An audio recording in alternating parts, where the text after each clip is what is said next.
أعوذ بالله من الشيطان الرجيم بسم الله الرحمن الرحيم اقتربت الساعة وانشق القمر وإن يروا آية يعرضوا ويقولوا سحر مستمر وكذبوا واتبعوا أهواءهم وكل أمر مستقر ولقد جاءهم من الأنباء ما فيه مزدجر حكمة بالغة فما تغني النذر فتول عنهم يوم يدعو الداعي إلى شيء نكر خش عن أبصارهم يخرجون من الأجداث كأنهم جراد منتشر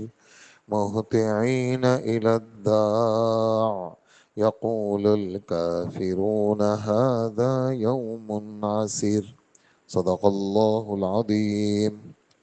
27واں پارہ ہے سورہ قمر، شروع ہو گئی ہے، 55 آیتیں ہیں اس میں، اور مکی سورت ہے، ہجرت سے پہلے نازل ہوئی ہے، 3 رکوع ہیں۔ شروع اللہ کے نام سے جو سب پر مہربان اور بہت مہربان ہے۔ قیامت قریب آ چکی ہے اور چاند پھٹ گیا ہے، اور ان لوگوں کا حال، یہ مکہ والوں کا حال یہ ہے کہ اگر وہ کوئی نشانی دیکھتے ہیں تو منہ موڑ لیتے ہیں اور کہتے ہیں کہ یہ تو ایک چلتا ہوا جادو ہے۔ انہوں نے حق کو جھٹلایا اور اپنی خواہشات کے پیچھے چلے، اور ہر کام کو آخر کسی ٹھکانے پر وہ ٹک ہی جاتا ہے اور اپنے انجام کو پہنچ جاتا ہے۔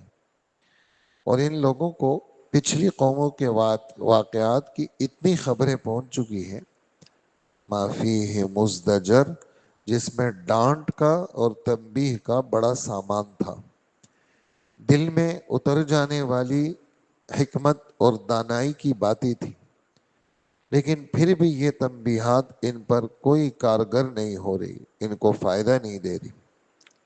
لہٰذا اے پیغمبر صلی اللہ علیہ وسلم، آپ ان کی پرواہ نہ کریں۔ جس دن پکارنے والا فرشتہ ایک ناگوار چیز کی طرف بلائے گا، اس دن یہ اپنی آنکھیں جھکائے قبروں سے اس طرح نکل کھڑے ہوں گے جیسے ہر طرف پھیلی ہوئی ٹڈیاں ہوتی ہیں، دوڑے جا رہے ہوں گے اسی پکارنے والے کی طرف۔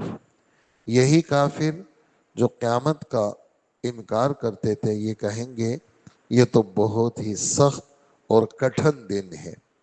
8 آیتیں آپ حضرات نے سنی۔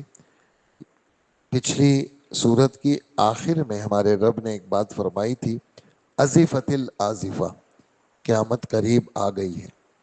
اللہ کے علاوہ قیامت کو کوئی ہٹا نہیں سکتا، کوئی دور نہیں کر سکتا۔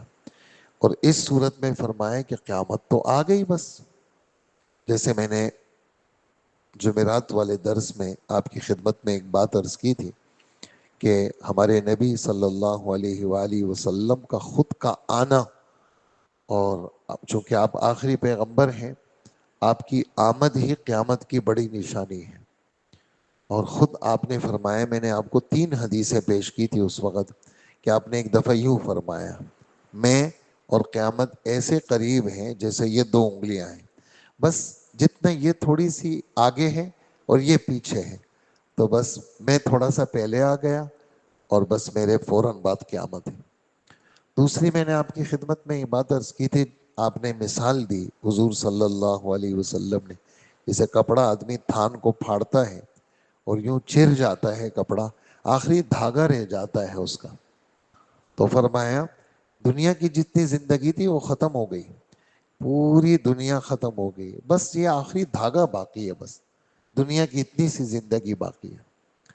تیسرا میں نے آپ کی خدمت میں سنایا تھا کہ ایک دن حضور نے لمبا بیان کیا، ظہر کی نماز آئی، نماز ہو گئی، پھر بیان شروع ہوا، عصر کی نماز آئی، پھر بیان شروع ہوا، مغرب کے سے پہلے سورج ڈوب رہا ہے، حضرت نے ایک بات فرمائی، فرمانے لگے کہ دن پورا گزر گیا شام ڈھل گئی ہے اور سورج ڈھل چکا ہے، شام آ چکی ہے، اور دیکھ رہے ہو پیلاہٹ پیلاہٹ سورج کی روشنی میں ہے۔ جس طرح دن گزر گیا ایسے ہی دنیا ختم ہو گئی۔ اب قیامت میں اتنا وقت باقی ہے جتنا ابھی مغرب میں وقت باقی ہے۔ یہ آپ نے قرب قیامت کو بیان کیا۔ تو حضور صلی اللہ علیہ وسلم کی آمد ہی قیامت ہے، آپ کی آمد ہی قیامت ہے۔ آپ کے بعد کوئی نبی بھی نہیں آئے گا اور آپ کے بعد کوئی امت بھی نہیں آئے گی، یہ آخری امت ہے، قیامت آ گئی ہے۔ اور نبی کی سچائی کے لیے اللہ پاک نے معجزات پیش کی ہے۔ سب سے کھرا اور بڑا معجزہ قرآن پاک کا ہے، جو موجود ہے ہماری آنکھوں کے سامنے۔ 1500 سال ہونے کو ہے، اس میں ذرہ برابر کمی بیشی کسی نے نہیں کی، نہ ہمت ہے کسی کی۔ کوئی کر کے تو دکھائے۔ اللہ نے اس کی حفاظت کا ذمہ لیا ہے۔ اسی طرح ایک دن کافروں نے معجزہ مانگا حضور صلی اللہ علیہ وسلم سے۔ مینا جو جہاں حاجی جاتے ہیں وہاں پر یہ کافر موجود تھے، اور چاندنی رات تھی، چاند پورا کھلا ہوا تھا، اور حضور صلی اللہ علیہ وآلہ وسلم نے فرمایا اگر میں اللہ سے درخواست کروں کہ چاند کے 2 ٹکڑے ہو جائیں تو تم مان لو گے؟ کہنے لگے ہاں ہم مان لیں گے آپ کو۔ اللہ کے رسول نے اسے اشارہ کیا، چاند کے واقعی 2 ٹکڑے ہو گئے، پھٹ گیا چاند، ایک ٹکڑا مشرق کی طرف، ایک مغرب کی طرف، بیچ میں پہاڑ آ گیا، بیچ میں پہاڑ اور ایک ٹکڑا مشرق، اور بالکل اندھیرا چھا گیا۔ تو سب نے آنکھوں سے دیکھا، تو اپنی زبانوں سے کہنے لگے کہ یہ تو جادو ہے مستمر، اور ہر چیز کا اثر ختم ہو جاتا ہے۔ جیسے جادو کا اثر تو بہت تیز ہوتا ہے لیکن کچھ عرصے میں ختم ہو جاتا ہے، تو یہ ان کا جادو ہے، ابھی تو چل گیا ختم ہو جائے گا۔ اور کہنے لگے صبر کر لو، باہر سے لوگ آئیں گے نا، اگر لوگوں نے کہا تو ہم مان لیں گے، اس لیے کہ کبھی ایسا ہوتا ہے کہ جادو کرنے والا نظر بندی کر لیتا ہے، چیز کچھ اور ہوتی ہے، نظر کچھ اور آتی ہے۔ لیکن کچھ عرصے کے بعد قافلے جو باہر سفر میں گئے تھے، تجارتی قافلے، وہ جب واپس آئے، ان قافلے والوں نے بتایا کہ ہم نے فلانی رات میں چاند کو 2 ٹکڑے ہوتے دیکھا اور پورا ایریا اندھیرے میں ڈوب گیا تھا۔ لیکن پھر بھی ان ظالموں نے یہ والی بات حضور صلی اللہ علیہ وسلم کی نہیں مانی، اور اللہ جل جلالہ نے جیسے ابھی آپ نے سنا، جو بھی یہ نشانی دیکھتے ہیں اس سے منہ موڑ لیتے ہیں، اور اس کو نبی کو بھی جادوگر کہتے ہیں، نبی کو پاگل بھی کہتے ہیں، اور جو نبی کوئی چیز پیش کرے اس کو بھی جادو کہتے ہیں۔ لیکن کوئی ایسی بات نہیں ہے، ہم نے تو حکمت بری باتیں ان کے سامنے قرآن و حدیث کی صورت میں پیش کیے ہیں، اور ان کو یہ ڈرانے والی چیزیں وہ فائدہ نہیں دے رہی۔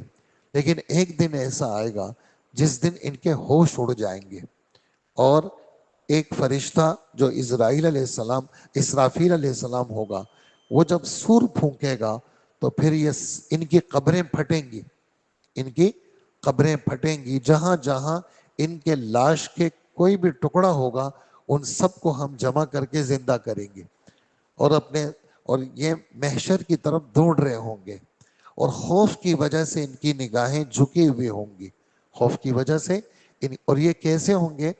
جیسے ٹڈیاں ہوتی ہیں، ہمارے کراچی میں کسی زمانے میں ہم بچپن میں ہم نے دیکھا تھا، بہت بڑی مقدار میں آئی تھی، اور کھیتوں پہ آتی ہیں یہ ٹڈیاں، کھیتوں پہ آتی ہیں اور کھیتوں میں آ کر کے کھیتوں کا صفایا کر دیتی ہیں۔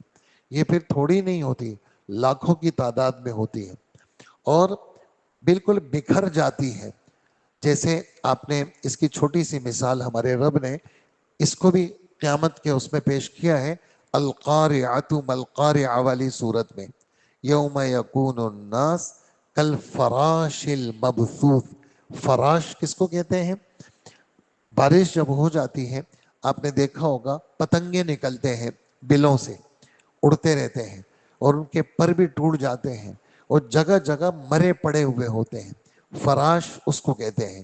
فا پر زبر، فا کے نیچے زیر ہوگا تو بستر کو کہیں گے عربی میں، فا کے نیچے زیر تو بستر، فراش بستر، اور فراش فا پر زبر، یہ اس کو کہتے ہیں اس کو پروانوں کو۔ تو کل قیامت کے دن، اور مبسوس کا معنی ہے منتشر، یہ کل قیامت کے دن منتشر پروانوں کی طرح ہوں گے۔ یہ میں نے صرف آپ کو سمجھانے کے لیے مثال دی ہے۔ جس طرح ٹڈیاں کثیر مقدار میں ہوں گی اور ایسی منتشر ہوں گی، بکھری ہوئی، اور کوئی ان کی حیثیت نہیں ہوگی، ایسے ہی یہ کافر منتشر پروانوں کی طرح، منتشر ٹڈیوں کی طرح کل قیامت کے دن ہوں گے، اور زبانوں سے کہیں گے بڑا سخت دن ہے قیامت کا۔ آج تو نہیں مان رہے، لیکن کل ان کے بڑے بڑے جب ان کو دھکے لگیں گے، دھکے کا ذکر بھی سورہ طور میں ہے، یوم یدعون الی نار جہنم دعا، اس کے معنی دھکے لگنا۔ ان کو جب دھکے لگیں گے پھر ان کو پتہ چلے گا کہ یہ چیز حق ہے، جادو ہے یا سچ ہے۔ یہ پھر کل قیامت کے دن ان کو بات پتہ چلے گی۔ بات تو اتنی ہی تھی۔ آخری بات آج کے سبق کی یہ ہے، چاند کے دو ٹکڑوں کی جو روایت ہے، ایک بات تو یہ ذہن میں رکھیں کہ تمہاری آنکھوں کے سامنے چاند ٹکڑے ہو گیا، ایک دن قیامت کا آئے گا جس میں سورج بھی ٹکڑے ٹکڑے ہوگا، بے نور ہو جائے گا، بڑے بڑے سیارے بھی بے نور ہو جائیں گے، آسمان بھی پھٹے گا، زمینوں میں زلزلہ آئے گا۔ جیسے آج صرف ایک چاند کے دو ٹکڑے ہوئے ہیں، اس دن میں سب چیزیں اللہ پاک ختم کر دیں گے۔ قیامت کی نشانی ایک بتا دی، لیکن ایک دن ایسا آئے گا ہم ان سب چیزوں کو ختم کریں گے۔ اور آخری بات جو میں نے عرض کرنی ہے وہ یہ ہے، چاند کے دو ٹکڑے ہونے کی جو احادیث مبارکہ ہے وہ متواتر ہے۔ متواتر یہ ہمارا محدثین کا اصطلاحی لفظ ہے۔ متواتر اس کو کہتے ہیں کہ شروع سے لے کر اخیر تک اتنے زیادہ لوگ اس کو نقل کریں کہ اتنے زیادہ لوگوں کا جھوٹ پر جمع ہونا ناممکن ہو، اور شروع سے لے کر اخیر تک ہر روایت کرنے والا دیکھ کر کے اور سن کر کے نقل کر رہا ہوں۔ اگر کوئی اس طرح متواتر چیز کا انکار کرتا ہے تو وہ کافر ہے۔ ایک تو قرآن پاک ہے، اس کا کوئی انکار کرے گا تو کافر ہے۔